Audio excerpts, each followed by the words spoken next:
Hey, what's up, founders? Steve Aiken here, and I want to talk to you today about my three favorite books for the first time CEO. We're going to start with The Everything Store. This is by Brad Stone.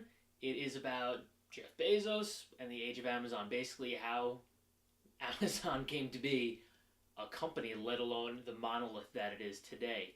It's a great read, kind of scary in some ways to think of how methodical they are and how big they are now is not even close to what that man's ambitions are. It's gonna help you realize that you gotta move fast, especially in the startup world. Stuff is changing so fast. You gotta just be able to decide and move. You also gotta keep your eye on the prize. They've done a lot. They also have plans on doing a lot more, and it's great to see that kind of stuff there. It's great to see that there's just so much going on in that dude's head that it's funny to see or funny to imagine what's going to come out next.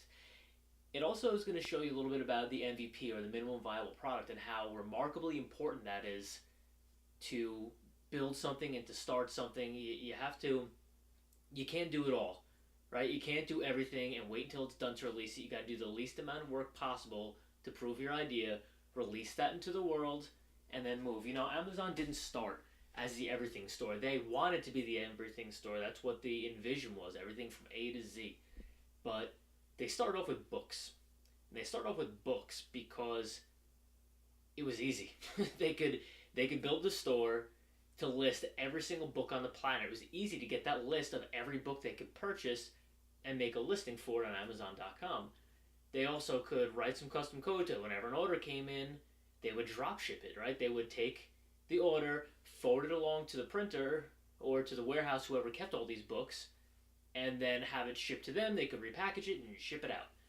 That was a solid MVP. That's why they started with books, because they can get a tremendous listing for without actually warehousing anything at the time. They would obviously do their own warehousing now for speed and everything. But back in the day, people didn't mind waiting a week or two for their delivery. It was the earliest days of the internet, so it was an easy thing to do.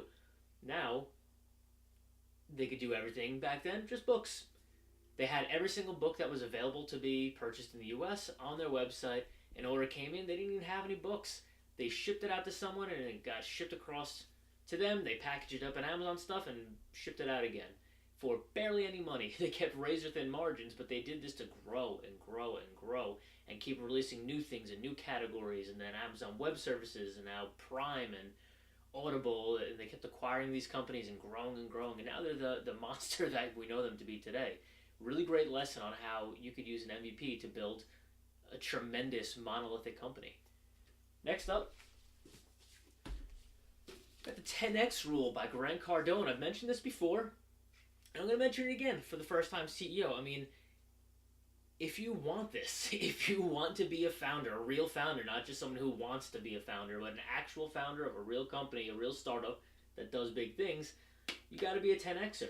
You have to think 10 times as big, you have to work 10 times as hard, you have to get 10 times the results as everybody else if you're going to be able to succeed at the levels that we want, right? The point of a startup is not to, invest $100,000 to get $200,000 back. That's doubling your money. Startups want to 10x everything, right? They want your company to get a 10x valuation, 10x exit. Your company's worth 20 million bucks, you sell for 200 million. That's the goal, right? To do 10x of everything. It's a great read. I really didn't think I was gonna like it. I got it as a gift. It turned out to be one of my favorite books I read over the year. I destroyed this in like 2-3 days. Grant Cardone, thumbs up, buddy, man. This was killer. It internalized a lot of the feelings I had of why I'm able to get so much stuff done in a given day, week, month, year, whatever. And it focused on a lot of my thinking and gave me some more room to grow. It gave myself room to grow. I'm really happy with it. And next up, another book I've talked about before. It's Principles by the great hedge fund manager, CEO, former CEO, co-CEO, whatever his role is at this time, of Bridgewater. Principles by Ray Dalio on life and work. So the work section shows a great way to build a legacy. It shows a great way to run a kind of brutal company, but his whole thing is the idea of meritocracy, brutal transparency, rigid honesty, and just anyone could tell anyone at any time that they think they're full of crap or explain why you got why you think that way, how'd you get to this conclusion, call them out on their BS for underperforming. It's kind of scary, but it's how you gotta operate as a company if you want to build a powerhouse. Like Bridgewater is a powerhouse. They manage more money than anybody else on the planet, I think. And that shows a lot. So those are my 3 top books for the First Time CEO. As always, I'll put the links in the description for this. I'm always taking questions, comments, concerns. You have anything you want to let me know, any suggestions for topics you want me to give you some books on to help you kind of level up your game, let me know. And always, hit subscribe to this video. You can always check me out there. Until next time, founders, check me out at startupblackbelt.com. See you next time.